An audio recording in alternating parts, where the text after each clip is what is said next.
is RTV6 News at 7, working for you. Thanks for joining us. Good evening. I'm Rafael Sanchez. Now at 7, the problems, they persist 24 hours after a strong line of storms slammed central Indiana. Carmel says crews are still working to clear fallen trees and debris from the roads. The big issue, the ongoing power outages right now in Carmel.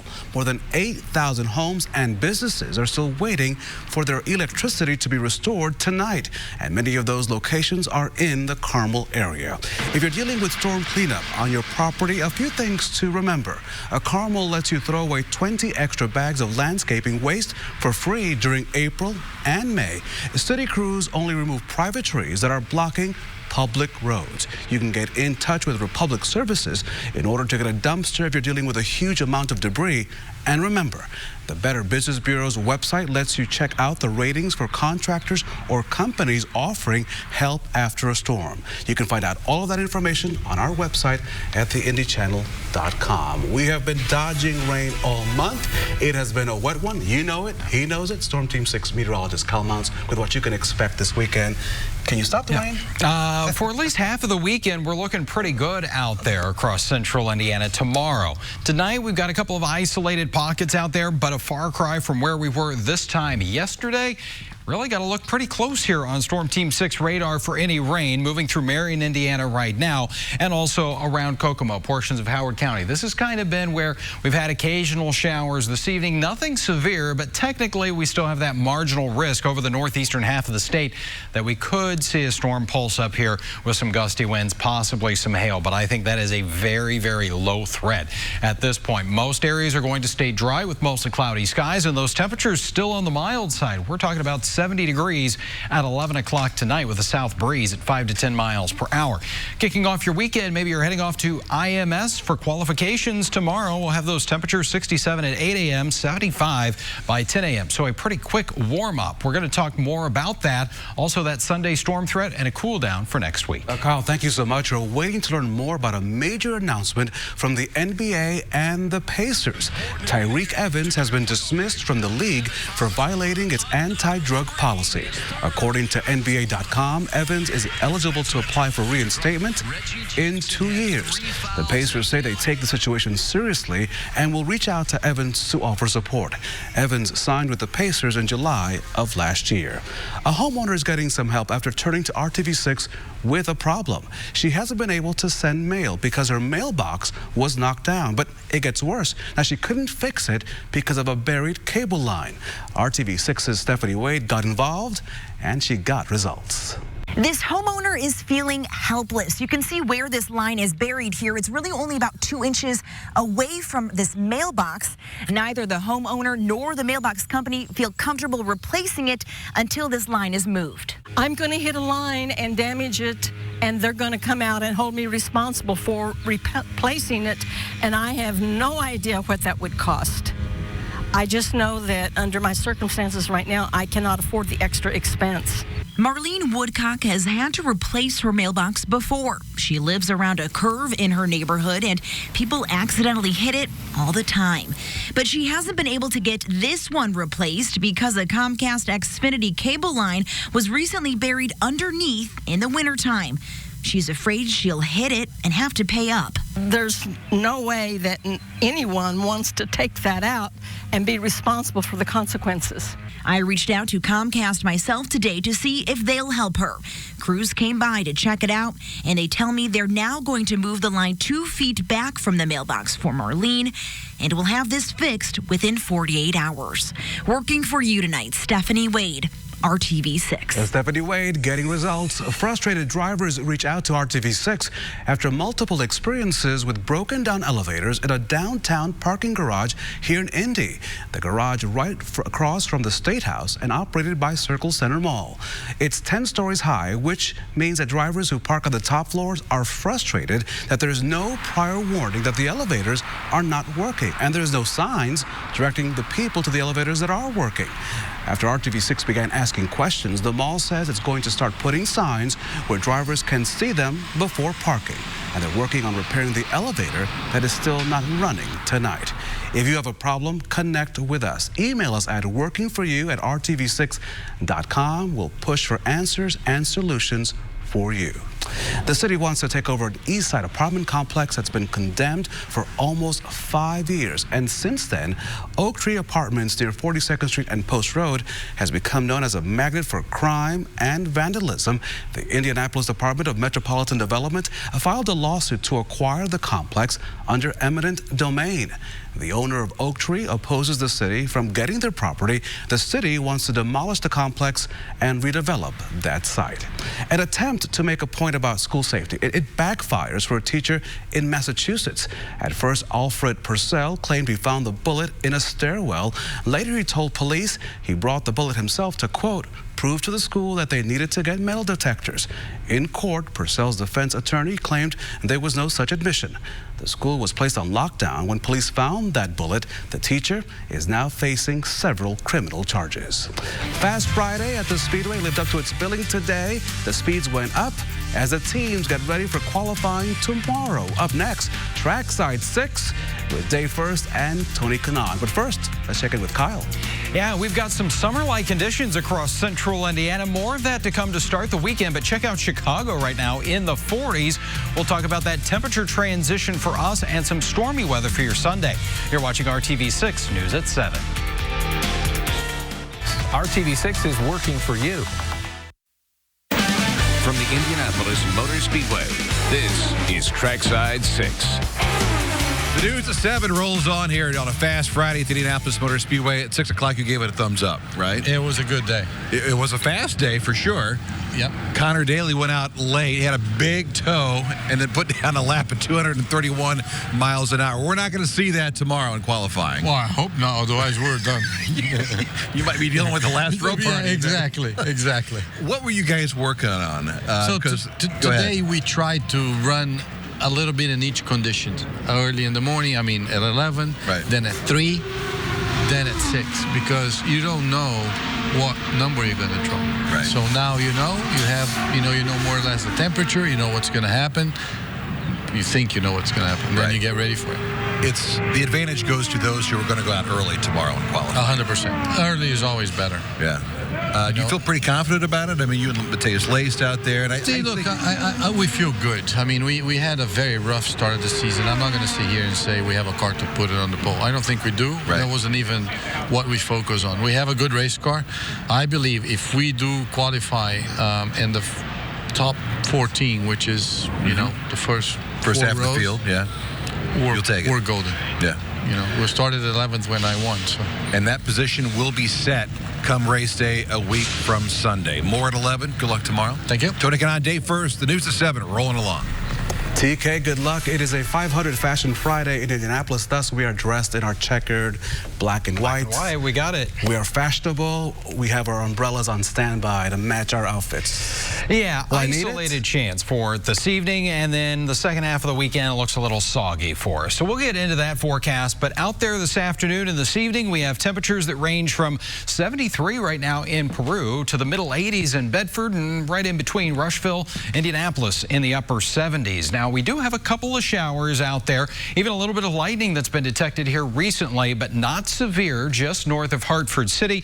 And you've got some showers moving into town. So just a heads up, if you've got some family or friends outside, want to get inside and let this downpour move on through. And it looks like we may have another one not too far behind, about to move into Marion and east of Kokomo. But Desiree says that Mason knows it is time to get out there and take a walk in much of central Indiana, as we've got those temperatures in the 70s right on through about 11 o'clock tonight, with mostly cloudy skies. Again, just that isolated rain chance. Saturday, we're going to take those rain chances out of the forecast. Start off with a lot of sunshine out there. We'll build in a few more clouds as we head through the afternoon. And look at those temperatures. Once again, we'll find our numbers into the middle 80s. So a taste of summer here to start off the weekend. A little little breezy, too, for the afternoon. That southwest wind about 15 to 20 miles per hour, but that'll maybe help cool us down a little bit with a high of 85 in Kokomo, 84 in Frankfort. Find those numbers in the middle 80s along I-70. Back through Rockville at 85, Newcastle 85 degrees, and close to 90 even in Seymour at 87. Then on Sunday, things are a little more unsettled. Even during the morning, we could have a few scattered showers out there. I think we'll have some rounds, not necessarily all-day rains, but rounds of showers and thunderstorms, and each one will depend on how severe that next round is. But the best chance of severe weather is going to be into the evening hours of Sunday. There you can see already that slight risk of severe storms across much of central Indiana for Sunday afternoon and evening. Primarily some gusty winds, some large hail. We'll continue to monitor that for you throughout the weekend on RTV6 and social media as well. 7-day planning forecast after that system moves through. We cool it down on Monday to 67 with partly sunny skies, but we are back in the 80s with storm chances the middle of next week. An active week. We hope it rains every day but race day, right? So let's get it all in, get out the system, and then we can go to the races. All right, Kyle, thank you so much. Next, talking a common language on the job. We sit down with an expert about the occasional communications clash between older and younger workers and how to bridge that gap. Plus, help wanted in the heart of the capital city and the employer governing their expectations to find the right people. That is all ahead in your nightly Hiring Hoosiers report, only on RTV6. Now at Ashley Home Store, this is home. RTV6 launched Hiring Hoosiers to guide you each day to the vast world of open positions in our viewing area. And these days, it is a job seeker's market. RTV6's Mark Mullins found out that the city-county government right here in Indianapolis is looking for dozens of people to work, from those making their way through high school to others who've obtained a master's degree or even completed a law school degree. There's something for everyone. At the City County Building in the Office of Audit and Performance, Chris Kirshner is learning the ropes. Yeah, I just started. This is my 4th week, so it's still a lot of learning. He's a new auditor here. So we focus on policies, procedures, internal controls, making sure those are all being followed. And on the streets of Indy, you'll see Jawan Jones behind the wheel of this rig. Just got hired on a couple of months ago, and this truck you see behind me, I'm actually driving that street sweeper truck. The new job brought not only a pay boost for Jawan, but also a sense of ownership. I love it.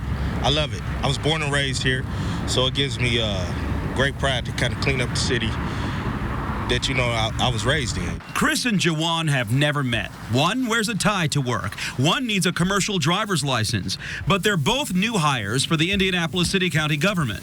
I've always been interested in working like government, like public sector employment. I just feel like it seems like something that is more fulfilling to me personally. Before this, I was driving a school bus. Trying to make ends meet. Looked online. I seen this job came open. It was a great opportunity. The City County's Human Resources Department is hoping more people do what Jawan did and check out the dozens of posted jobs online. From lifeguards and camp counselors in the Parks Department to attorneys and paralegals in the Public Defender's Office.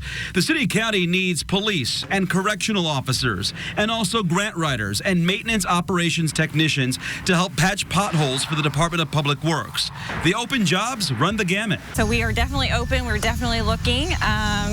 Just anyone that meets the qualifications, has a passion for the city, we'll be excited to bring on board. Sarah Kopsef in the HR department points out government work comes with perks, including specialized retirement contributions and ample time off. We have 13 to 15 holidays off, depending if it's an election year or not. And then also starting employees start with 22 accrual days within their first year. And take it from the new hires, who both say they left old jobs for something better.